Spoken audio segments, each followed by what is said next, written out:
మన రక్షకుడైన యేసు ప్రభు నామంలో మీ అందరికీ నా హృదయపూర్వక వందనాలు తెలియజేస్తున్నాను. ఈ రాత్రి ప్రభు మనతో మాట్లాడినట్లుగా ప్రార్థన చేసుకుందాం. మహాపరిశుద్ధుడైన మా ప్రభువా, ప్రేమ కలిగిన మా తండ్రి, మీకు స్తోత్రమయ్యా. ఈ దినం కూడా సజీవంగా ఉన్నామంటే అది కేవలం మీ ఉచితమైన కృపనైనా. మంచి ఏది మాలో నివసింపదని పౌలు చెప్పాడు ప్రభువా. అంతర్జాతీయ సువార్థికుడే ఆ మాట చెప్తే నేనేం చెప్పగలను నాయన. ప్రభువా, మమ్మల్ని బ్రతికించావు, నీకు స్తోత్రం. ప్రభువా, మా పాపదోషములలో మేము చనిపోవటం నీకు ఇష్టం లేక మీ ప్రియకుమారుని మా కొరకు ఈ లోకానికి పంపించావు. ఆయన రక్తం ఎక్కడ ఎవరి జీవితంలో వ్యర్థం కావడానికి వీల్లేదు నాయన. ప్రతి మోకాలు మీ నామంలో వంగాలని మీరు సెలవిచ్చినారు ప్రభువా. ఆ ప్రవచనం నెరవేర్చబట్టుకు మాకు సహాయం చేయండి. మా దేశంలో ఉన్నవారు, మీ ప్రేమ రుచి చూడనటువంటి వారు కోట్లాది మంది మిగిలిపోయినారు ప్రభువా. దేవా, వారందరికీ యేసు ప్రేమ తెలియపరచుటకు మాకు సహాయం చేయండి. దేవదూతలకు అప్పగించబడిన భాగ్యాన్ని ఇచ్చావు నాయన, సద్వినియోగం చేసుకున్నట్టుకు సహాయం చేయి. కూడి వచ్చిన మా అందరితో మీరు మాట్లాడండి ప్రభువా. మా అంతరంగ హృదయాలు ఈ రాత్రి విప్పమని ప్రార్థిస్తున్నాను నాయన. మేము వచ్చేటప్పుడు ఎలాగొచ్చామో పోయేటప్పుడు ఆ స్థితిలో వెళ్ళనీయదు ప్రభువా. సాక్షులంగా, సువార్థికులంగా, ఆత్మల కొరకైన భారం కలిగినటువంటి వారంగా ప్రభువా మమ్మల్ని చేయండి. ఈ రాత్రిలో ప్రత్యేకమైనటువంటి నడిపింపు మీరు మాకు అనుగ్రహించమని ప్రార్థిస్తున్నాను.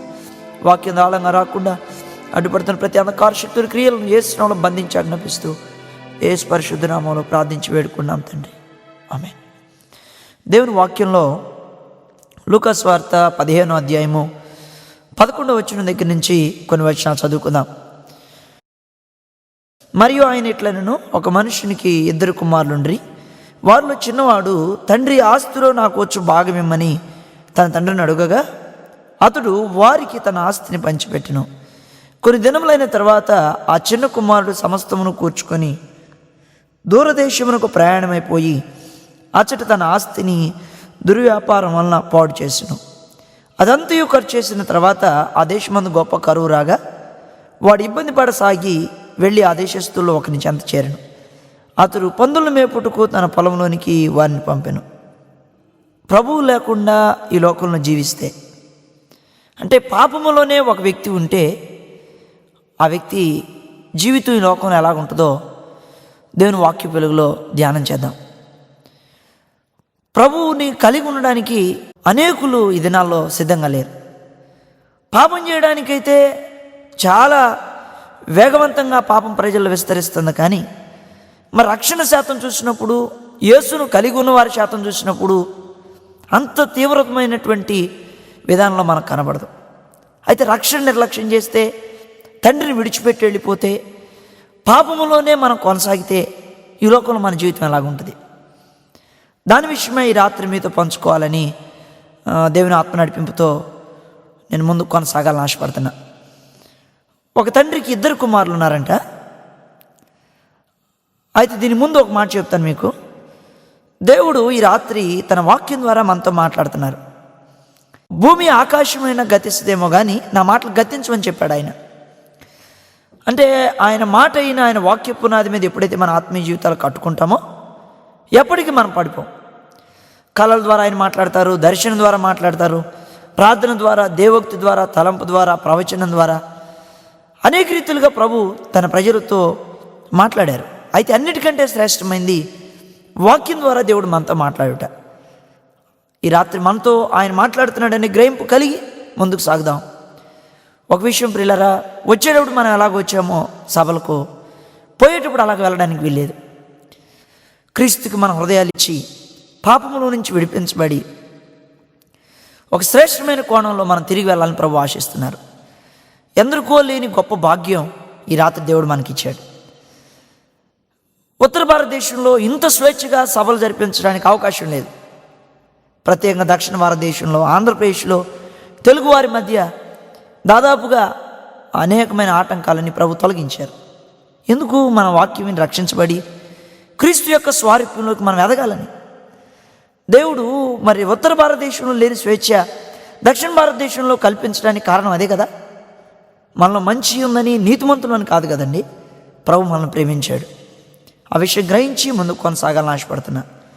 ఆ మనిషికి 2 కుమారులు ఉన్నారు. వారిలో చిన్నవాడు తండ్రిని ఒకరోజు అడుగుతున్నాడు, ఆస్తిలో నాకు వచ్చేసే భాగం ఇచ్చేసి నేను వెళ్ళిపోతాను అని. అంటే తండ్రితో ఉండడానికి ఇష్టపడడానికి అతను సిద్ధంగా లేడు. తండ్రితో తన సంబంధాన్ని, తన బాంధవ్యాన్ని తెంపుకోవడానికి కుమారుడు కోరుతున్నాడు. ఆస్తిలో నాకు వచ్చేసే భాగం ఇచ్చేయమంటున్నాడు. గ్రహించండి, అంటే అతని అంతరంగ హృదయంలో ఉన్నటువంటి ఆలోచన ఏంటో. సరే, అక్కడ తండ్రి ఒక పని చేశాడు చూడండి. 12వ వచనం చివరి భాగంలో, అతడు వారికి తన ఆస్తిని పంచిపెట్టును. ఇద్దరికి పంచిపెట్టాడు. అడిగింది ఒక్కళ్ళే, కానీ పంచుకుంది మాత్రం ఇద్దరు పంచుకున్నారు. మరి చిన్నవాడికే పంచిపెట్టాలి తండ్రి, మరి పెద్దవాడికి ఎందుకు పంచిపెట్టాడు? కారణం ఏంటంటే ఇతనిలో బయటపడలేదు, కానీ ఆ స్వభావం చిన్నవాడు తండ్రి నుంచి వేరైపోతే ఆ లక్షణం, ఆ ఎఫెక్టు, ఆ ప్రభావం పెద్దవాడి మీద కూడా పడింది. అంటే ఒక పాపంలో ఉన్న ఒక వ్యక్తి అతనితోనే ఆ పాపం అయిపోదు, ఆ పాప ప్రభావము పక్కన వారి మీద కూడా ఉంటుంది. ఒక పాపి అనేక మంది పాపులను ఉత్పత్తి చేస్తాడంట, ఒక కాపరి అనేక మంది కాపరులను అంటాడంట. నీతో ఉన్న ఆ పాపం నీతోనే అంతరించిపోదు. గుర్తుపెట్టుకో, ఆదాము ఒక్కడే దేవునికి వ్యతిరేకంగా పాపం చేసింది, అవిధేయుడయింది. కానీ ఆ పాపం ప్రపంచ మానవాళ్ళందరికీ అంటింది. అతని ఒక్కని అవిధేయత యేసు ప్రభుని శిలువ మీదకి తీసుకొచ్చేసింది, పరలోకాన్ని విడిచిపెట్టి. ఒక్కడే కదండి, ఒకని పాపం ఎంత ప్రభావం చూపెట్టింది. ఒక స్త్రీ 5 సంవత్సరాలు వ్యభిచార పాపంలో ఉంటే 35,000 మంది చెడిపోతారండి. ఒక పురుషుడు 5 సంవత్సరాలు త్రాగుడులో జీవిస్తే 40,000 మంది చెడిపోతారండి. ఈ రాత్రి వాక్యం వింటున్న నీవు ఎంతమందిని చెరిపేసినటువంటి వ్యక్తిగా ఈ సభలో ఉన్నావు? దేవునికి నువ్వు రేపు లెక్క చెప్పాల్సమా? అయ్యో, నువ్వు ఆ జీవితంలో జీవించడానికి ఇష్టపడతావా? ప్రభుకి ఈ రాత్రి హృదయం ఇవ్వడానికి ఇష్టపడతావా? అనేకులు నీ వల్ల నష్టపోతున్నారు, ఆ విషయం గ్రహించాలి. వారికి తన ఆస్తిని పంచిపెట్టేశాడంట. అన్న కూడా పంచుకున్నాడు ఆస్తి. అంతటితో అయిపోలేసమా? మన యొక్క ప్రభావము అనేకుల మీద ఉంటుంది అనేటువంటి విషయం తెలిసి కూడా మన కన్నులు తెరవబడకపోతే రేపు నిత్యత్వంలో దేవుని దగ్గర లెక్క చెప్పవలసిన వారమై ఉన్నాం. మనం చేసే ప్రతి పని విషయమై దేవుని రేపు జవాబుదారులుగా ఉన్నాం. గ్రహించాలి, గుర్తుపెట్టుకోవాలి. అయితే 13వ వచనంలో ఒక మాట ఉంది, దూరదేశమునకు ప్రయాణమైపోయి అచ్చట తన ఆస్తిని దుర్వ్యాపారం వల్ల పాడు చేశాడంట. కుమారుడు ఆస్తిని పంచుకున్నాడు, చిన్నవాడు తండ్రిని విడిచిపెట్టాడు. ఇప్పుడు ఆస్తి పాడైపోతుంది. దేని చేత? దుర్వ్యాపారం చేత. 30వ వచనంలో ఒక మాట ఉంది, నీ ఆస్తిని వేశ్యలతో తినివేసిన ఈ నీ కుమారుడు రాగానే వీని కొరకు కొవ్విన దూడను వధించితివి అంటున్నాడు పెద్దవాడు తండ్రితో. ఒక కారణం దుర్వ్యాపారం చేశాడు. రెండవ కారణం దేనివల్ల ఆస్తి పోయిందంటే వేశ్యలతో ఆస్తిని తినివేశాడంట. తండ్రితో ఉన్నప్పుడు వేశ్యలతో సంబంధం ఉందా? లేదు. తండ్రి నుంచి ఎప్పుడైతే వేరయ్యాడో, అంటే పాపములో బ్రతకడానికి ఎప్పుడైతే ఇష్టపడ్డాడో అప్పుడు వేశ్యలతో సహవాసం ఏర్పడింది. ఒక విషయం మీకు జ్ఞాపకం చేస్తాను. మొట్టమొదట ఉగండాలో ఎయిడ్స్ వ్యాధి వచ్చింది. 1984లో ఎయిడ్స్ వ్యాధి ఇండియాలో మొట్టమొదటిసారి వచ్చింది. కానీ గత సంవత్సరం లెక్కలు చూసినప్పుడు 1,00,000 మంది కంటే ఎక్కువ మంది ఎయిడ్స్ వ్యాధి చేత చచ్చిపోయారు. మరి ఇంత ప్రభావం ఎక్కువ అవడానికి కారణం ఏంటి? ఇప్పుడు ప్రపంచ దేశాల్లో ఎయిడ్స్ దేశంలో మొదటి దేశం భారతదేశం. అంటే ఎటువంటి స్థాయికి ఎదిగిపోయింది? పాపంలో ప్రథమ స్థానానికి చేరుకుంది. మరి సువార్తలో 2 లేక 3% 10 మంది వేశ్యలతో అయినా పాపం చేస్తాడు. కానీ ఒక భారతీయుడు, అయ్యా సిలువ వేయబడిన యేసు గురించి చెప్పండి అతనికి. కులం అంటాడు, మతం అంటాడు, ఆచార సాంప్రదాయాలు అంటాడు, ఎన్నో రకాలైనటువంటివి తన ఎదురు తెచ్చుకుపెట్టుకొని అవి అడ్డుగోడలుగా పెట్టుకొని సిలువ ఎత్తుకు అతను రాలేకపోతున్నాడు. ప్రియులారా, గమనించాలి, ఇక్కడ దుర్వ్యాపారం వలన ఆస్తి పోయింది. వేశ్యలతో తన ఆస్తిని తినివేసి దరిద్రుడిగా మారిపోయాడు. ప్రభువు లేకుండా నీ ఆస్తికి క్షేమం ఏమాత్రం ఉండదు. పాపములో ఉండి నువ్వు క్షేమంగా జీవించగలటం అది వీలు కుదరదు. నేను చెప్పడం కాదు, దేవుని వాక్యం చదివిస్తుంది. వేశ్యలతో తినేశాడు, దుర్వ్యాపారం. ఇప్పుడు ఆస్తుందా? లేదు, సమస్తం పోగొట్టుకున్నాడు. రిక్తాస్తాలతో, ఖాళీ హస్తాలతో నిలబడిపోయాడు. ఒక సమృద్ధి కలిగిన వ్యక్తి ప్రభువుతో తన సంబంధాన్ని తెంచుకోవటం వలన, పాపములో జీవించటం వలన ఏ స్థితికి వెళ్ళిపోయాడు. మనం కూడా అంతే. ప్రభువుని మన హృదయాల్లో కలిగి ఉండకుండా ఏదో చేస్తున్నాం అనుకుంటున్నాం, కానీ అక్కడ ఉండేది మాత్రం శూన్యమే. ఒక పని చేశాడండి, వ్యాపారం అంట. అది వ్యాపారంలో నష్టం వచ్చేసింది. ఎంత నష్టం? ఎవరు పూడ్చి వెళ్ళినటువంటి నష్టం అండి. దుర్వ్యాపారం వల్ల పోయిందంతే. ప్రభువు లేకుండా నువ్వు చేసేది చివరికి శూన్యంగా మిగిలిపోద్ది. పాపములో ఉండి నువ్వు చేసేది సున్నాగా మిగిలిపోద్ది. అదంతే. అక్కడ చూడండి, ఇంకో మాట ఉంది, 14వ వచనం. అదంతయు ఖర్చు చేసిన తర్వాత ఆ దేశం ముందు గొప్ప కరువు రాగా, ఇతను వెళ్ళాడు ఆ దేశానికి. అతను కాలు పెట్టిన తర్వాత ఆ దేశానికి ఏమొచ్చిందండి? కరువు వచ్చేసింది. అంతే కదా బ్రదర్? ఇతను వెళ్ళక మునుపు ఆ దేశం బాగానే ఉంది. వెళ్ళిన తర్వాత ఆ దేశమే కరువుగా మారిపోయింది. ఏమంటారండి? శాపంగా మారిపోయింది. నేను అనుకుంటానండి, ఇటువంటి వాడు బ్రతకడం కంటే చచ్చుటే మేలు కదా. ఒక్కడిని బట్టి దేశం అంతా ఎందుకు ఇబ్బంది పడాలండి? ఆ దేశం ముందు కరువు వచ్చేసింది పిల్లరా. ప్రభువు లేకుండా నువ్వు ఎక్కడ కాలు పెట్టినా, నువ్వు ఏ స్థలంలో కాలు పెట్టినది శాపంగా మారిపోద్ది. అక్కడ నిశ్చయంగా ఆశీర్వాదం ఉండదు సుమా. క్రీస్తు రక్తంలో కడగబడకుండా ఉన్న ఈ జీవితం అది శాపంగా మార్చేస్తుంది సుమా. గమనించు, ఈ రాత్రి ఏదో త్రోసి వేసుకుని వెళ్ళిపోవద్దు, కానీ దేవుడు ఈ రాత్రి నీతో మాట్లాడుతున్నాడని గ్రహింపులోనికి నువ్వు రావాలని కోరుతున్నా. ఒకవేళ ఆ గ్రహింపు ఉంటే ఈ రాత్రి సౌలు పౌలుగా ఎలాగ మారాడో నువ్వు కూడా అలా మారుతావు. ఒకవేళ వాత వేయబడి మనస్సాక్షితో నువ్వు తీసేసుకుంటే దాన్ని నేను కాదు పూచీకత్తిని, ప్రభు దగ్గర నువ్వు లెక్కపు చెప్పుకోవాల్సిన వానివై ఉంటావు. కరువు వచ్చేసింది. వాడు ఇబ్బంది పడసాగి వెళ్ళి ఆ దేశస్తుల్లో ఒకని చెంత చేరాడంట. ఆశ అయిపోయిందండి. కరువుగా మారింది తాను వెళ్ళిన స్థలం. ఇక్కడ మాట చెప్తాను, మన పెద్దవాళ్ళు, అబ్బాయి పెద్దవాడు ఎదురురారా, ఈరోజు ఒక పని చేయబోతున్నాం అంటే, వాడు ఎదురొచ్చిన రోజునే సమస్త నాశనం అవుద్ది. ఎందుకంటే వాడి కూడా ఉంది కదండి శాపం. అంటే ఎదురు రావటాలు, దిశ తీయటాలు ఇందులో కలిసి వస్తుందని మనం అనుకుంటాం. లేదు, మన బ్రతుకులో మన హృదయం సరిదిద్దబడితే సమస్తం క్రీస్తు కొరకు పట్టబడగలం. అది లేకపోతే ఎక్కడున్న శూన్యం. అయితే ఇక్కడ రాయబడింది, ఆ దేశస్తులు ఒకరి చెంత చేరాడంట. ఆస్తి అయిపోయిన తర్వాత మళ్ళీ తండ్రి ఇల్లు గుర్తు రావాలా, ఎందుకంటే తండ్రి దగ్గర సమృద్ధం తెలుసు అతనికి. కానీ ఆస్తి అయిపోయిన అహం చచ్చిందా? చావులు. ఎక్కడికి పోయాడు? పరాయి పంచం చేరాడంట. తండ్రి ఉన్నాడు కదా, తండ్రి దగ్గరికి వెళ్ళొచ్చుగా. వెళ్ళడానికి మనస్సాక్షి అంగీకరించట్లా. అంటే ఆస్తి పోయినా అహం చావలా, నేను అనేది చచ్చిపోలా. శ్రీకృష్ణదేవరాయలు విజయనగర సామ్రాజ్యాన్ని పరిపాలిస్తున్నాడు.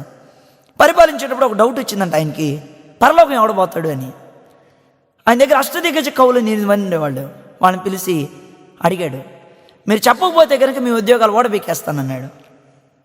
అప్పుడు రాజు దలుచుకుంటే దెబ్బలు కొదులేదు కదండి. అలసాని పెద్దని లేచి అన్నాడంట, అష్టదిగ్గజ కవుల్లో పెద్ద ఆయన, నేను పోతే పోవచ్చు సార్ అన్నాడంట. అయ్యా పోతావో చెప్పు, పోవో చెప్పు. నేను పోతే పోవచ్చు సార్ అన్నావు ఏంటంటే, అప్పుడు చెప్పండి, నేను అనేది పోతే పోవచ్చు సార్ పరలోకానికి, అది పోవట్లేదు సార్ అన్నాడంట. పోయిందా మనలో నేను అనేది? చచ్చిపోయిందా? అది చావకపోతే రేపు నరకంలో నువ్వు కళ్ళు తెరుస్తావు. కులం అనేది చచ్చిందా? మతం అనేది చచ్చిందా? నీ ధనగర్వం చచ్చిపోయిందా? అహం చచ్చిపోయిందా? చావకపోతే నీ స్థితిగతులే మారిపోతాయి, గుర్తుపెట్టుకో. ఒకప్పుడు సమృద్ధి కలిగిన వాడే, అది చావలేదు కాబట్టి దరిద్రుడైపోయాడు. ఒకప్పుడు ఉన్నతుడే, అది చచ్చిపోలేదు కాబట్టి నీచుడుగా మారిపోయాడు. వేశ్యలతో సంగత్యం చేయవలసిన స్థితికి వచ్చేసాడు. పిల్లరా, ఈ రాత్రి ప్రభు మనల్ని హెచ్చరిస్తున్నాడు. ఆయన పాదపీఠం దగ్గరికి వద్దాం. ఆ 15వ వచనంలోనే చివరి భాగం చూడండి. అతడు పందులను మేపుటకు తన పొలంలోనికి వాడిని పంపెను. ఇప్పుడు పరాయి పంచన పోయిన తర్వాత ఖాళీగా భోజనం బెటర్ కదండి, పని చేయాలి. ఇప్పుడు ఏం పని చేస్తున్నాడు ఇతడు? పందులను కాసే ఉద్యోగంలో. మనోడు పనిచేసే డిపార్ట్మెంట్ ఏందండి? పిగ్ డిపార్ట్మెంట్, అంతేగా. పందులు కాసే ఉద్యోగానికి వెళ్ళాడు. మంచి ఉద్యోగం. ఇటువంటి డిపార్ట్మెంట్లు మరి ఇంకొన్నాయేమో, మరి ఈరోజు నిరుద్యోగులైన యవనస్తులు చాలామంది ఉన్నారు. ఈ పిక్ డిపార్ట్మెంట్లో జాయిన్ అయ్యాడండి. గమనిస్తే దానియేలు అనే ఒక వ్యక్తి ఉన్నాడు బైబిల్ గ్రంథంలో. నెబుకద్నెజర్ సామ్రాజ్యంలో ఒక ప్రత్యేకమైనటువంటి వ్యక్తిగా ఆ వ్యక్తి జీవించాడు. దానియేలు దేవతల ఆత్మ కలిగిన వాడంట. దేవుని నామానికి మహిమ కలుగును గాక. ఒక గొప్ప మహిమకరమైనటువంటి జీవితాన్ని ఆ దేశంలో జీవించాడు. దానియేలు ఉద్యోగం ఆ దేశంలో ప్రముఖుడిగా ముఖ్యుడిగా జీవించాడంట. బైబిల్ గ్రంథంలో యోసేపు ఉన్నాడు. ఫరో తర్వాత ఫరో అంతటి స్థానంలో ఉంచబడ్డాడు, ప్రధానమంత్రి స్థాయికి హెచ్చించబడ్డాడు. మరి ప్రభువును కలిగినోడేమో కరువులో పోషించేటువంటి పోషణకర్త అయ్యాడు, దేశంలోనే ముఖ్యుడయ్యాడు. ప్రభువును వదిలిపెట్టినోడు ఉద్యోగం ఏంది? పందులు కాసే ఉద్యోగం చేయాలనుకుంటున్నావా? ప్రధానమంత్రి స్థాయిలో బ్రతకాలనుకుంటున్నావా? దేశాన్ని వణికించే మెట్లో ఉండాలనుకుంటున్నావా? పాపంలో పందులతో కూడా పుర్లాడేటువంటి బుద్ధి కావాలని కోరుకుంటున్నావా? ఏది కోరుకుంటావు? అది నీ ఎదుట ఉంది. ఈ రాత్రి దేనికి వైపు నువ్వు మొగ్గు చూపుతావో పరీక్ష చేసుకో. ప్రియమైనటువంటి యవనస్తులారా, దేవుడు తన వాక్యం ద్వారా మనతో మాట్లాడుతున్నాడు. పందులను కాసే ఉద్యోగంలో జాయిన్ అయ్యి పొలంలోకి వెళ్ళి కాస్తున్నాడు. అయితే అక్కడ రాయబడింది, వాడు పందులు తిని పొట్టుతో తన కడుపు నింపుకొని ఆశపడను. ఏం తినాలని ఆశపడుతున్నాడండి? పందులు తినే పొట్టు. అంతే కదండి బ్రదర్? మీరు చూస్తున్నారు, మీరు చెప్పాలా? అంతే కదా. పందులు తినే పొట్టు తింటాడంట. అంటే పొట్టు సహజంగా ఇది తింటాయి, పందులు తింటాయి. మరి ఇతను కూడా అదే తినబోతున్నాడు కదా. ఇప్పుడు పంది అంటారా, మనిషి అంటారా? ఏమంటారు బ్రదర్? రూపం మనిషే, స్వభావం ఏది? పందిది. అవును. వాటి వండర్ఫుల్ వర్సెస్, ఎంత అద్భుతమైనటువంటి వచనాలు ప్రభువు తన వాక్యంలో మన కొరకు పొందుపరిచాడు. రూపం మనిషిదే కానీ స్వభావం ఉన్నది అది పందిది. పంది స్వభావం అతనిలోకి వచ్చేసింది. గమనించండి. ఈ మధ్య ఒక ఆయన నేను చూశాను, భయంకరమైన తాగాడు. తాగి కింద పడిపోయి నేలకు మట్టి తింటున్నాడు. అరే ఏంటి ప్రభువా ఎటువంటి అయిపోయాడు? మనిషే కానీ మనిషి మట్టి తింటాడా? తినడు. మట్టి నుంచి చేయబడ్డా మట్టి తినడు కదండి. భార్య చచ్చిపోయింది, ఆ వేదంలో అతను త్రాగుడికి అలవాటు పడిపోయాడు. ఎవరు విడిపిస్తారనిపించింది నాకు. నిజమే. ఎవరు వెళ్ళి అతన్ని లేపి కొంచెం ముఖం కడుగుతారు? పిల్లరా, బాగుంటే మన దగ్గరికి అందరూ వస్తారే కానీ పంది స్వభావం ఉంటే ఎవరన్నా వస్తారా? రారు. ఎవరు ప్రేమించలేరండి, ఎవరు రాలేరు. ఒక్క యేసు తప్ప, పరలోక ప్రభువు తప్ప. ఈ రాత్రి నీ జీవితాన్ని ఒకసారి పరీక్ష చేసుకో. ప్రభు నీతో నాతో మాట్లాడుతున్నాడు ఈ రాత్రి. పందులు దీని పొట్టుతో తన కడుపు నింపుకొని ఆశపడ్డాడంట. ఆశ అయితే ఉంది కానీ తీరట్లేదండి. ఆశపడుతున్నాడు కానీ దాన్ని సాధించలేకపోతున్నాడు. ఆశపడను కానీ ఎవడును వానికి ఏమీ ఇలే. అంటే ఇక్కడ ఒక దుఃఖకరమైనటువంటి మాట మీకు చెప్పాలని ఆశపడుతున్నాను. పంది తింటుందండి పొట్టు. ఇతను కూడా తినాలనుకొని వెళ్ళాడు కానీ దొరికిందా? లేదు. అంటే ఇతను చూసి పంది త్వరగా తినేసి ఉంటుంది. అంటే పంది కూడా ప్రేమించలేదా? పందికి కూడా అసహ్యమనే బ్రతుకు. యవనస్తులారా, ఎందుకు ఇటువంటి జీవితం జీవిస్తారు? యేసుతో ఒక శ్రేష్టమైన జీవితం ఉంది తెలుసా నీకు? పరలోకంలో ఉండే జీవితం ఉంది తెలుసా నీకు? నిత్యత్వంలో ఉండే చోటుకు నీకు చోటు ఉంచాలని ఆయన నీ కొరకు పరలోక మహిమను విడిచిపెట్టి వచ్చాడు. నీకు తెలుసా? ఎన్ని ఉన్నా నీ జీవితం ఎలా గడుస్తుంది? నెమ్మది ఉందా? కుటుంబంలో ప్రశాంతత ఉందా? సంపాదిస్తున్నావు, అది చిరు సంచులు వేసినట్లు అయిపోతుంది. ఉద్యోగం ఉంది, నెల వచ్చేసరికి జీతం మిగలడాలే. ఎందుకు ఇటువంటి స్థితి? వాక్యంలో ఎంత స్పష్టంగా రాయబడింది, ఎవడును వానికి ఏమీ లేదు. చూడండి, ఎన్ని ప్రయత్నాలు ఎదురు చేశాడు. వ్యాపారం చేశాడు, ఉద్యోగం చేశాడు. వ్యాపారం చేసినా సున్నానే, ఉద్యోగం చేసినా సున్నానే, ప్రయత్నాలు చేసి ఆశపడ్డా సున్నానే. ఒకటే, యేసు లేడు కాబట్టి. పాపములో ఉంటే అంతస్తున్నాను ఏం లేదు అక్కడ. నేను కూడా ఒక 19 సంవత్సరాలు లోకానుసారంగా జీవించానండి. 1-2 మాటలతో నా సాక్ష్యం చెప్పి వాక్య భాగం మేము తీసుకుని వెళ్తాను. ఏం లేదు, ఆరోగ్యం పోగొట్టుకున్నాను, స్టడీస్లో ఫెయిల్యూర్ అయిపోయాను, జీవితంలో ఎక్కడ చూసినా నెమ్మది లేని వాడిగా మిగిలిపోయాను. ప్రభు నన్ను హిందూ కుటుంబం నుంచి నన్ను రక్షించాడు. 19 సంవత్సరాలు నా తల్లి నా కొరకు కన్నీటితో ప్రార్థన చేసింది. ఆ వ్యసనాలన్నింటిలో నుంచి కూడా ప్రభు నన్ను విడిపించాను. తల్లరా మీరు కూడా మీ బిడ్డల కొరకు ప్రార్థన చేయండి. నా తల్లి ప్రార్థన ప్రవాహంలో నేను సిలువ దగ్గరకు కొట్టుకొని వచ్చాను. దౌర్భాగ్యుడినై పనికిరాని వాడుగా నిష్ప్రయోజకుడిగా అయిపోవాల్సిన నాకు శ్రేష్టమైన సిలువ దగ్గర ఆ దొంగకు దొరికిన చోటు నాకు కూడా దొరికింది. అందుని బట్టి దేవుని స్తుతిస్తున్నా. ఆశపడను కానీ ఎవడును వానికేమీ లేదు, ఏ విధమైనవి దొరకలేదు. నీచుడుగా వ్యర్థుడుగా మిగిలిపోయాడు. అయితే వారికి బుద్ధి వచ్చిందంట. దేవునామానికి మహిమ కలుగును గాక. బుద్ధి వచ్చేసిందంట. అక్కడ 17 వచ్చిన మనం అదే చూస్తాం.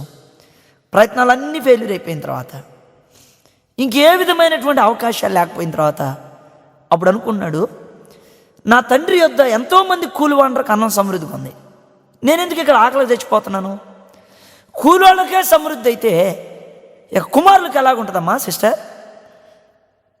కూలోళ్ళకే అంత సమృద్ధి ఉంటే కుమారులకి ఎంత ఉండాలి అనుకున్నాడంట. నేను లేచి నేను అక్కడికి వెళ్ళిపోతాను. పందుల దగ్గర ఉన్న చోటు నుంచి, వేశ్యల సాంగత్యం చేసిన అనుభవాల నుంచి, పరాయి పంచ నుంచి, వ్యాపారం చేసి నష్టపోయిన అనుభవాల నుంచి లెగుస్తాడంట. తన నిర్ణయం చూసారా ఎంత మంచిదో? అప్పుడు వరకు పందులు కాశానే, పొట్టు తినబోయానే, వ్యాపారం చేశానే, ఇవన్నీ అడిగితే తండ్రికి ఏం చెప్పాలి నేను అనుకోవట్లే, లేచి వెళ్ళిపోతాను. అవును, నిజంగా నువ్వు కూడా లేచి వెళ్దాం అనుకున్నప్పుడు ఎన్నో నీకు ప్రశ్నలు మొదలవుతాయి. మా పాత స్నేహితులు కనబడితే నేనేం చెప్పాలి? మళ్ళా వాళ్ళు లాక్కుపోతే నేనేం చెప్పాలి? అగస్టిన్ ఒక భక్తుడు ఉన్నాడు. ఆ భక్తుడు మారుమనసు పొందాడు. చాలా భయంకరమైన వ్యభిచార పాపంలో జీవించాడు. ఒకరోజు రోడ్డు మీద పోతా ఉంటే ఆయన పాత గర్ల్ ఫ్రెండ్ కనబడి, హలో హాయ్ అగస్టిన్ అందంట. హాయ్ అగస్టిన్, ఎక్కడ పోతున్నావు? రా నిన్నే పిలుస్తుందంటే, అప్పుడు అగస్టిన్ అన్నాడంటే, నో అగస్టిన్ చచ్చిపోయాడు, అగస్టిన్ వేరని చెప్పాడంట. కొత్తగా జన్మించిన అగస్టిన్ వేరని చెప్పాడండి. అవును, కూడా నువ్వు కూడా లేచినప్పుడు, లెగవాలనుకున్నప్పుడు నీకు కూడా ఇటువంటి ఎదురవుతాయి. అయితే క్రీస్తులో నూతన సృష్టిగా చేయబడ్డ ఆ విషయం చెప్పాలి, సాక్షిగా నిలబడాలి ఆ విషయంలో. అదే రైట్ టైం, సరైన సమయం. లేచినప్పుడు అది వీటన్నిటి విషయం ఆలోచించట్లేదు. ఇది ఎలాగా? కొంతమంది అడుగుతారు, అయ్యా బాప్తీసం పొందితే నేను నిలబడగలనా? మారు మనసు పొందితే మా స్నేహితులు నన్ను వండిస్తారా? బైబిల్ పట్టుకోమనుపు వాళ్ళు ఏమన్నారు, కానీ బైబిల్ పట్టుకుంటే బయలుదేరిందండి భక్తి పూర్వాలు అంటున్నారండి. ఏం చేయాలా?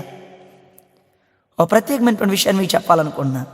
10 మంది స్త్రీలతో పాపం చేసిన ఒక పురుషుడిని వాడు వ్యభిచారులే పోనిండి అంటారండి. త్రాగుపోతాను వాళ్ళండి, ఆ తాగుబోతుడు వాడితో మనకి ఎందుకు అంటారు. కానీ బైబిల్ పట్టుకొని పోను బయలుదేరాడండి, బైబిల్ పట్టుకున్నావు ప్రార్థనలో పోతున్నాడండి అంటారు. నువ్వు లోకంలో ఎంత పాపం చేసినా ఎవడు పట్టించుకోడు, కానీ బైబిల్ పట్టుకొని పోతాను అందరు నీ వైపు చూస్తారు. కారణం ఏంటి? నీ ప్రత్యేకత కదా, బైబిల్ ప్రత్యేకత. నీ చేతిలో జీవగ్రంథం ఉంటే ప్రపంచ ప్రజలు నేను చూడక తప్పదు. దేవుని యొక్క వాక్యాన్ని కలిగి జీవిస్తే శ్రేష్ఠుడు కాక తప్పదు. ఈ దేశంలో జనములు నీ వెలుగునికి వస్తారంతే. సముద్ర వ్యాపారం నీ వైపు త్రెప్పబడతంతే. నిశ్చయముగా ఆయన కొరకు నువ్వు జీవించినట్లయితే ఈ వాగ్దానాల నెరవేర్పులోనికి నువ్వు వస్తావు. అతను లేచి, నేను నా తండ్రి దగ్గరికి వెళ్ళిపోతాను నిర్ణయం తీసుకొని బయలుదేరి వచ్చేటప్పుడు ఒక విషయం మీకు చెప్తాను. 18వ వచనంలో అంటాడు, నేను పరలోకానికి విరోధముగాను నీ ఎదుటను పాపం చేస్తుంది. అంతే కదా బ్రదర్? పాపం చేశానని చెప్దామని వెళ్తున్నాడు. నాకు ఆశ్చర్యం అనిపించింది. ఇక్కడ ఆకలికి చచ్చిపోతున్నాను అన్నాడు కదండి. చావు బ్రతుకుల మధ్య కొట్టుమిట్టాడుతున్నాడు ఆకలి అయ్యి. అయ్యా ఆకలి అవుతుంది, నాకు అంత భోజనం పెట్టమని అడుగుదామని వెళ్ళాడు తండ్రి దగ్గరికి. లేదు, పాపం చేశానని చెప్పడానికి వెళ్ళాడు. సమస్యలు చెప్పదలుచుకోవాలి, స్థితి చెప్పాలనుకున్నాడు. మనం ఏం చేస్తామంటే కడుపులు నొప్పయ్యా, కాళ్ళు నొప్పయ్యా, తలబోతుందయ్యా, ఇవి చెబుతాం కానీ అయ్యా పాపం చేశానయ్యా ఇది చెప్పావు ఎప్పుడెన్ను? ఒకసారి ఆ భక్తునికి ఒక పెద్ద డౌట్ వచ్చింది, అసలు సాతాను గాడు మారు మనసు పొందితే పోద్దు కదా ప్రభువా, సాతాను గాడు మారితే అసలు పోద్దు కదా పేడ వదిలి అంటే అని బలంగా ప్రార్థన చేస్తున్నాడు. ప్రభు సాతానికి మారు మనసు ఈయన అని. ప్రభు ఈయన బాధ తట్టుకోలేక పిలుసురయ్యా, సాతాను పిలుసురా నేను ఇస్తాను, ఆ సాతాను పిలుసురయ్యా నేను ఇస్తానంటే సరే బలంగా ప్రార్థన చేసి సాతాను దగ్గరికి వెళ్ళి నీ కాళ్ళు పట్టుకుంటారా, ఒక్కసారి వచ్చావంటే కోటాలు పెట్టి పని తెప్పిద్ది, వాక్యం చెప్పలా చచ్చిపోతున్నాను నేను, నువ్వు రా ఈ దినం నీకెట్ట ఒకటి మారు మనసు ఇప్పిస్తాను దేవునికి చెప్పి అన్నాడంట. సరే సాతాను అన్నాడంట, నువ్వు ముందు పద నేను వెనకమాల వస్తానని. కొంతమంది మనం కోటాలు పిలుస్తాం, వాళ్ళంటే నువ్వు ముందు పద వెనకమాల వస్తామని సినిమా చూసుకొని ఆశీర్వాదాలు అయిపోయే సమయానికి వచ్చి వెనకమాల వరుసలో చేరతారు. వీళ్ళంతా సాతాను సంఘం అని గుర్తుపెట్టుకోవాలి మనం. అయితే వెనకమాల వస్తానని వచ్చాడు. మొత్తానికి వచ్చిన దగ్గర నుంచి ఈ సేవకుడు ఏమన్నాడంటే, ప్రభా వచ్చాడు కానీ వీడు చివరి గంట వరకు ఉంటాడో లేదు మనకు తెలియదు. కొంతమంది కోటానికి వస్తారు కానీ చివరి వరకు ఉండరు, వీళ్ళు మధ్యలో పోతుంటే కాలు నిలవదు. సినిమాలో 3 గంటలు కూర్చోమంటే బ్రహ్మాండం కూర్చుంటారు, కానీ దేవుని సన్నిధిలో కూర్చోవడానికి మాత్రం వీళ్ళ కాళ్ళు నిలవు. అయితే ప్రభు అన్నంటే అతను ఏం చేశాడో చెప్పమనయ్యా నేను మారుమనసు ఇస్తాను అన్నాడంటే. అని సాతాను దగ్గరికి వెళ్ళి నీ కాళ్ళు పట్టుకుంటా ఒక్కసారి, నువ్వు చేసింది నేను ఒకసారి ఒప్పుకోమంటే సాతాను అన్నాడంట, అసలు నేను తప్పు చేశాను నీకు ఎవడు చెప్పాడు అన్నాడంట. అంటే ఏది చేయడానికైనా మనిషి ఇష్టపడతాడు కానీ తాను చేసిన దాన్ని ఒప్పుకోవడానికి మాత్రం ఇష్టపడి ఎట్లా ఉన్నావు నువ్వు? నీ స్థితి చెప్తావా? పౌలు అంటాడు, దౌర్భాగ్యుణ్ణి ఇటు మరణానికి లోని ఒక శరీరం నన్ను ఎవడు విడిపిస్తాడు అని. పేతురు అంటాడు, పాపాత్ముడయ్యా నన్ను విడిచిపెట్టి పొమ్మని. దావీదు అంటాడు, చచ్చిన కుక్కలు అంటాను కదయ్యా నేను. బాప్తిస్మిచ్చి యోహాను అన్నాడు, నీ చెప్పులు వారు విప్పటానికి కూడా నేను యోగ్యుడు కానయ్యా. అంత గొప్ప భక్తులే అటువంటి స్టేట్మెంట్లు ఇస్తే యెషయా అంటాడు, అపవిత్రమైన పెదవులు గలవాణయ్యా. మరి నేనేం చెప్పగలనండి? నేను అసలు దేనికి పనికిరాను కదండి. అంతర్జాతీయ సువార్థికుడే ఆ మాట చెప్తే నేను చెప్పగలనా? నేనేం చెప్పగలను? నేనేమి చెప్పడానికి నా దగ్గర ఏం లేదు. ప్రభువా ఈ పాప ప్రార్థన ఆలకించమని చెప్పుట తప్ప ఇంకేం చెప్పగలను నేను? ప్రియులారా, తన సమస్య చెప్పలేదు కానీ తన స్థితి చెప్పాడమ్మా. స్థితి చెప్పడానికి వెళ్ళాడు. చూడండి 20వ వచనం, వాడు ఇంకా దూరముగా ఉన్నప్పుడు తండ్రి వారిని చూచి కనికరపడి పరిగెత్తి వాని మెడ మీద పడి ముద్దు పెట్టుకొను. దూరం నుండి చూశాడు, మెడ మీద పడి ముద్దు పెట్టుకున్నాడు పరిగెత్తి. కుమారుడు నడుస్తున్నాడు, తండ్రి పరిగెత్తున్నాడు. అసలు కుమారుడు పరిగెత్తే తండ్రి ఏం చేసేవాడు? లాంగ్ జంప్, హై జంప్ చేసేవాడు కదండి. నడిస్తేనే పరిగెత్తున్నాడు ఆయన. అబ్బా నువ్వు నడుస్తావా? ఇది నువ్వు పరిగెత్తాడు ఆయన. నువ్వు పరిగెత్తావా? ఆయన జంప్ చేస్తాడు ఆయన. నువ్వు జంప్ చేసావా? రెప్పపాట్లు నీ దగ్గర వాళ్తాడు. దేవున్నా మనకి మహిమ కలుగును కాక. ఎలా ఉండాలని ఆశపడుతున్నావు? అక్కడ మాట రాయబడింది, వాడిని మెడ మీద పడి ముద్దు పెట్టుకున్నాడంట. బ్రదర్ ముద్దు పెట్టుకుంటుంటే పందివాసన రాలేదు తన దగ్గర? రాలేదా? వచ్చంటది. పంది పేర్లు లేవా? ఎక్కువ ఉంటాయి. అన్నేమంటున్నాడు, వేశ్యలతో నీ ఆస్తిని తినివేశాడయ్యా, అతను వస్తే కొవ్విన తోటను వధించావు, నాకేమి లేకుండా చేశావయ్యా అంటున్నాడు అన్న. కానీ తండ్రి ఏమని చేస్తున్నాడు? ముద్దు పెట్టుకున్నాడు. అన్నకేమో వేశ్యల వాసన వస్తుంది, తండ్రికి ముద్దు పెట్టుకోవాలనిపిస్తుంది. నీ జీవితం ఎవరికైనా తెలిస్తే వాళ్ళు నిన్ను ప్రేమించలేదు, కానీ ప్రభువుకి తెలిస్తే ఉన్నతమైన కోణంలో నిన్ను ప్రేమిస్తాడు. మనం అనుకుంటాం ఈ జీవితంతో నేను ఎలాగ వెళ్ళగలను ప్రభు దగ్గరికి? లేదు లేదు. నిశ్చయముగా ఆయన నిన్ను క్షమించి నిశ్చయముగా ఇప్పుడే ఆయన తన రక్తం నిన్ను కడుగుతాడు. నువ్వు ఈ విషయంలో ఇంకే విధమైన సందేహం పడాల్సిన పని లేదు. వాక్యాన్ని చూడు. చిన్న ఉపమానం చెప్తాను. ఒక తల్లి గ్రామంలో టాయిలెట్స్ ఉండవు కదండి, చెంబు తీసుకొని బయటికి పోతా చిన్న పాప 6 నెలల పాపని ఊళ్ళో పండేసి, అత్తయ్య ఈ పాపను చూస్తుండు, నేను కొంచెం చెంబు కార్యక్రమం ముగించుకొని వస్తానని చెప్పిందంట.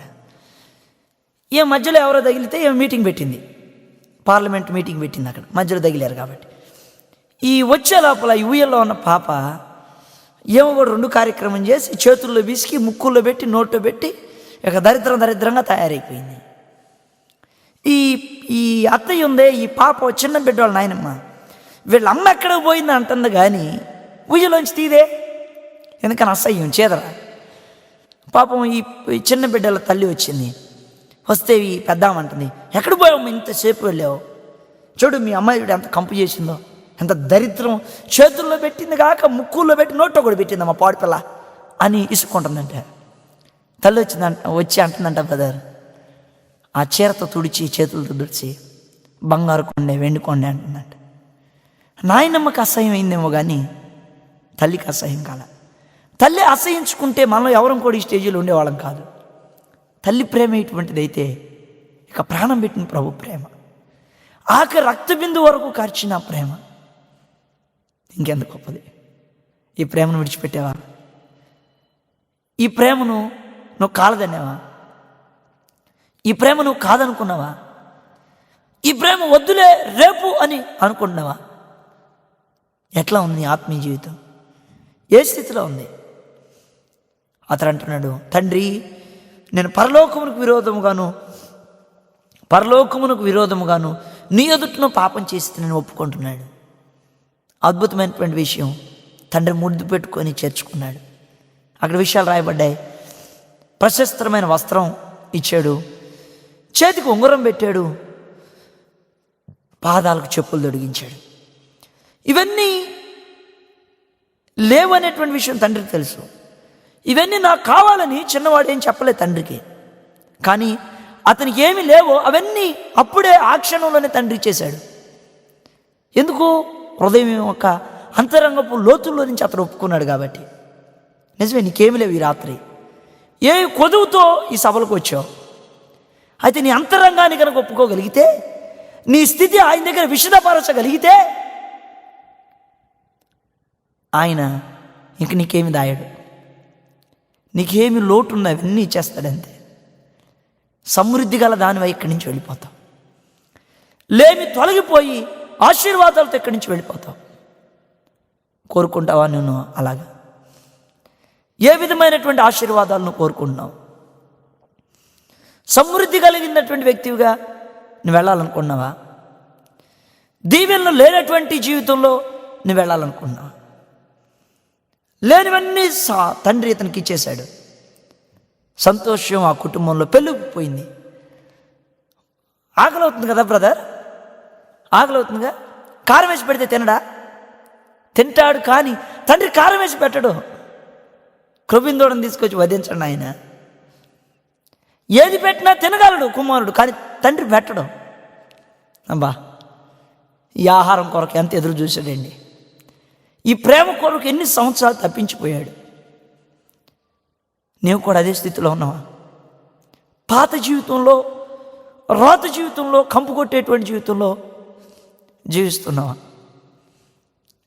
ఇతన్ని ఆస్తి ఇతన్ని తండ్రి నుంచి దూరం చేసింది, ఇతని జ్ఞానం ఇతన్ని తండ్రి నుంచి దూరం చేసింది, ఇతని సొంత ప్రయత్నాలు తండ్రి నుంచి దూరం చేసినాయి.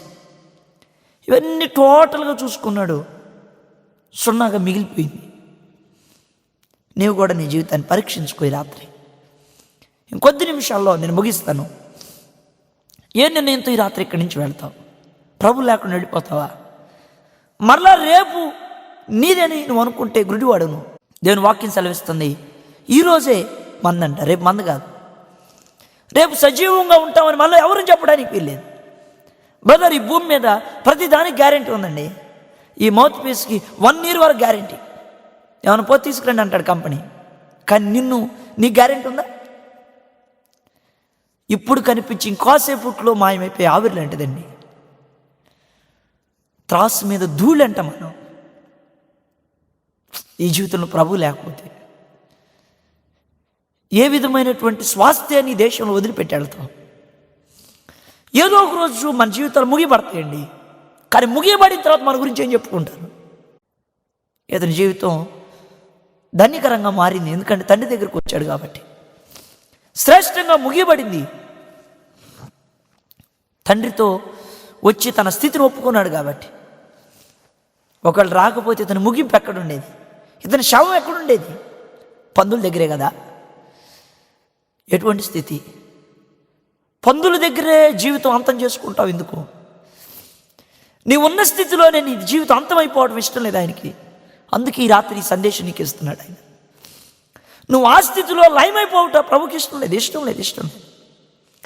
నువ్వు అలాగుండుట ప్రభు కోరుకోవట్లేదు. అందుకే తండ్రి దూరం నుంచి చూస్తున్నాడు, ఎప్పుడు వస్తాడు ఆ కుమారుడని.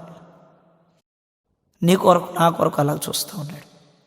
గాయపడిన తన హస్తాలు అలాగ చాపి చూస్తూ ఉండగా ఆయన పాదముల చెంత నువ్వు అలా పాలిపోతావా? తండ్రి ఒడిలో ఆ ప్రేమను పొందుకుంటా. నాకు ఇష్టమైంది ఒక మాట, కుమారుడు వచ్చినప్పుడు, తండ్రి నేను నీకు ఆస్తి ఇచ్చాను కదా అయ్యా, ఏం చేశావు అని అడగల. అడిగితే లెక్క చెప్పడానికి ఇతని దగ్గర ఉందా? వ్యాపారంలో పోయింది, వేశ్యలతో పోయింది, ఎక్కడెక్కడ ఎంతెంత పోయిందో ఏమో తెలియదు కదా. దేవుని నామానికి మహిమ కలుగును గాక. లెక్క అడగలేదండి ఆయన. కుమారుడు వచ్చాడు చాలు, అంతే సంతోషం. నువ్వేం చేసావో నీ జీవిత దినాలు ఆయన లెక్క అడగట్లేదు. నువ్వు ఉన్నావు చాలు అంతే. నిన్ను చూసిన తర్వాత ఆయన నోట వెంట ఇంకా మాట రాలేదండి. నీతో మాట్లాడలేకపోతున్నాడు. నిన్ను చూసుకున్నట్టుకే ఆయన సమయం అంతా సరిపోయింది. దాసులతో చెప్తున్నాడు, అయ్యా కృపిని తోటను కుదించండి. మనం ఈ దినం తిని సంతోషపడదాం. ఈ నా కుమారుడు చనిపోయి మరలా బ్రతికాడు, తప్పిపోయి మరలా దొరికాడు బాబు, సంతోషపడదాం. మరి కుమారుడితో మాట్లాడలేదేంటి? మాట్లాడలేకపోతున్నాడు. ప్రేమ పొంగిపోతుంది. ముద్దు పెట్టుకున్నట్టు చేతనే తని తీరిపోతుంది ఆయనకి. ఆ కుమారుడు లేడు కదండి, ఇన్ని రోజులు తప్పిపోయాడు కదండి. అవును, ఈ రాత్రి ప్రభువు కూడా నిన్ను అలాగ ప్రేమిస్తున్నాడు. నీ కొరకు అలాగ పరితపించి వస్తున్నాడు ఆయన. నీ మెడ మీద పడి ముద్దు పెట్టుకోవాలి. నీ మెడ దగ్గర అంత చోటు ఆయనకి ఇస్తావు. ఆయన ముద్దు పెట్టుకోవడానికి అంత ఖాళీ నువ్వు ఇవ్వడానికి సిద్ధంగా ఉన్నావా? నీ హృదయం అంత చోటు ఆయనకి ఇస్తావా? నేను ముగించబోతున్నాను పిల్లరా. దేవుడు తన వాక్యం ద్వారా ఈ రాత్రి ప్రత్యేకమైన రీతిలో నన్ను కూడా కదిలిస్తున్నాడు ఆయన. మీకు చెప్తున్నాను అనుకుంటున్నారేమో, లేదు, నాకు కూడా పనిచేస్తుంది ఆయన మాట. భారంతో ఈ ప్రసంగాన్ని మీకు అందిస్తాను. ప్రభు దగ్గర రాకుండా వెళ్ళిపోవద్దు. మారు మనసు పొందని వారు ఈ దేశంలో ఇక ఉండడానికి వీల్లేదండి. మనలో ప్రతి ఒక్కరూ క్రీస్తుని కలిగి జీవించాలి. మనం కలిగి ఉన్న దాన్ని ఇతరులకు ఇస్తామండి. మన దగ్గర లేనిది ఇతరులకు ఇవ్వగలమా? నా దగ్గర పెన్ను లేదండి, ఇతరులకు ఎలాగిస్తాను నేను? నా దగ్గర ఉంటే ఇవ్వగలను. నువ్వు పాపములో ఉంటే పరిశుద్ధమైన జీవితాన్ని ఇతరులకు ఇవ్వగలవా? ఇవ్వలేవు. నువ్వు ప్రభు రక్తంలో కడగబడితే ఇస్తావు. 33 కోట్ల దేవతను ఆరాధిస్తున్నారండి భారతీయులు. ఇంకా కొన్ని గ్రామాల్లో ప్రభు పేరే విన్నటువంటి పరిస్థితులు ఉన్నాయి. ఒక మాట చెప్తాను. ఈ మధ్య గుంటూరు రైల్వే స్టేషన్లో ఒక మంచి ఎడ్యుకేటర్, ఇంజనీరింగ్ స్టూడెంట్ అనేక మందికి ఇంజక్షన్ చేస్తున్నాడు. ఏదో గుచ్చుకుంటుంది, బ్లడ్ వస్తుంది అని తుడిచేసుకున్నారు కొద్దిమంది. ఒక అతను చూసి పట్టుకున్నాడు రైల్వే స్టేషన్లోనే. పట్టుకుంటే, ఏమయ్యా నువ్వు చేస్తుంది ఏంటి? ఏం చేశాను సార్ అన్నాడు. ఇంజక్షన్ చేస్తున్నావు, బ్లడ్ ఇదిగో అంటే అతను అంటాడు, చేశాను, ఏం చేస్తాను? అతను హెచ్ఐవి పేషెంట్, తన బ్లడ్ తీసుకొని అనేకులకు రైల్వే స్టేషన్లో ఎక్కిచ్చేస్తున్నాడు. దగ్గరకు పోవడానికి కూడా ప్రజలు ఎవరు ఇష్టపడలేదు, భయపడిపోతున్నారు. సమరయ స్త్రీ తన కొండ విడిచిపెట్టి గ్రామంలోనికి వెళితే అనేకులను ప్రభు కొరకు సంపాదించింది. ఒక స్త్రీ అండి. ఆఫ్టర్ ఒక స్త్రీ చేసిన పని మీరు చేయలేరు బ్రదర్? మీరు చేయలేరా? ఒక స్త్రీ చేసింది కదండి. రోషం లేదా మన నరాల్లో? పౌరుషం కలగట్లా? ఏమన్నా అంత చచ్చుపడిపోయినాయి మన నరాలు? దేవుని కొరకు ఆ ఉక్రోషం, ఆత్మ ప్రేరేపణ, దేవుని కొరకు ఆత్మలో ఆ ప్రభు కొరకు అనేటువంటి భారం నీ గుండెలో లేదా? వెలింకేరి ఒక ప్రార్థన చేశాడు. భారతదేశ పటాన్ని దగ్గర పెట్టుకుని, అయ్యా 33 కోట్ల దేవతలను ఆరాధిస్తున్నారు భారతీయులు, నన్ను పంపించయ్యా, నేను వెళ్తాను, నేనున్నాను, నువ్వు చెప్తావా అలాగా? ఆయన ఇండియాకు వచ్చి 40 భాషల్లో దాదాపుగా బైబిల్ తర్జుమా చేశాడు. మొట్టమొదటి యూనివర్సిటీని ప్రవేశపెట్టాడు. వార్తాపత్రికను కనుగొన్నాడు. 5 అడుగులే ఉంటాడంటండి, చాలా పొట్టి ఆయన విలియం కేరీ. పాత చెప్పులు కుట్టుకొని బాగు చేసుకుని ఒక విలియం కేరీ అంత గొప్ప పని చేస్తే నువ్వు చేయలేవా? అటువంటి ఆత్మ నడిపింపు ఈ రాత్రి నీకు లేదా? ప్రభువుని కలిగి ఉండు, ఆ ప్రభుని అనేకులకు పంచు. ప్రార్థన చేసుకుందాం. ప్రభువా, నిన్ను విడిచి వెళ్ళిపోయి నేనేం సాధించాను? తండ్రితో సంబంధాన్ని తెంపుకున్నావు, దూరదేశానికి పోయి దుర్వ్యాపారం చేశావు, నీతో పాటు నీ అన్న కూడా చెడిపోయాడంట. పాపం నీతోనే అంతరించిపోదు, అది అనేకులకు విస్తరిస్తుంది, అనేకులను చెరిపేస్తుంది జీవితాలని. దుర్వ్యాపారం చేశాడు, వేశ్యలతో సంగతి చేశాడు, చివరికి ఏమీ లేని వాడిగా మిగిలిపోయాడండి. ఉద్యోగ వేటలో ముందు కొనసాగుతున్నాడు. సహోదరుడా, సహోదరి, అంతా పోగొట్టుకున్నావా? ఏమీ లేని దరిద్రురాలుగా మిగిలేవా? నువ్వు అలాగుండుట ఆయనకి ఇష్టం లేదండి. నువ్వు అలాగుండుట ఆయనకి ఇష్టం లేదు. అందుకే ఈ రాత్రి ప్రత్యేకమైన కోణంలో ప్రభు నీతో మాట్లాడుతున్నాడు, నాతో మాట్లాడుతున్నాడు. ఆయన దరిద్రులుగా ఆయన పిల్లలు ఉండడానికి ఇష్టం లేదండి, వీల్లేదు. ఇంకా త్రాగుండని జీవిస్తావా? వ్యసనాల్లోనే ఇంకా బ్రతుకుతావా? ఎందుకు సహోదరుడా ఈ జీవితం? శ్రేష్టమైన జీవితం ప్రభువు నీకు ఇస్తే దేని కొరకు ఖర్చు పెట్టావు? దుర్వ్యాపారానికి, వేశ్యా సాంగత్యానికి. ఏం మిగిలింది? ఏమి లేదు, శూన్యమే. నీ జీవితం అంతం చూసుకున్నప్పుడు అక్కడ దుఃఖం మిగిలిపోద్ది నీకు. అలా ఏడ్చుటకు ఆయనకి ఇష్టం లేక ప్రభు ఈ రాత్రి సభకు నేను తీసుకుని వచ్చాడు. ప్రియమైన దేవుని పిల్లరా, పందులు గాయడానికి పొలంలోకి వెళ్ళాడు, పరాయి పంతం చేరాడు. పందులు పొట్టు తినబోయాడు, కానీ ఎవడును ఏమి అతనికి ఇవ్వలేదు. శూన్యమే, శూన్యమే, శూన్యమే, అంత శూన్యమే. ఎటు చూసినా ఎడారులే, ఎండిపోయినా ఎడమవులే. ప్రియులరా, ఎక్కడ ఏమీ లేదు. అప్పుడు అనుకుంటున్నాడు, నేను తండ్రి దగ్గరికి వెళ్తానని. ఈ రాత్రి నీ నిర్ణయం ఏంటి? ఈ రాత్రి ఈ కోట నుంచి విడిచి ఇంటికి వెళ్తావా? లేకపోతే నీ పాపం కుండా సిలువు దగ్గర విడిచిపెట్టి గ్రామంలోనికి వెళ్తావా?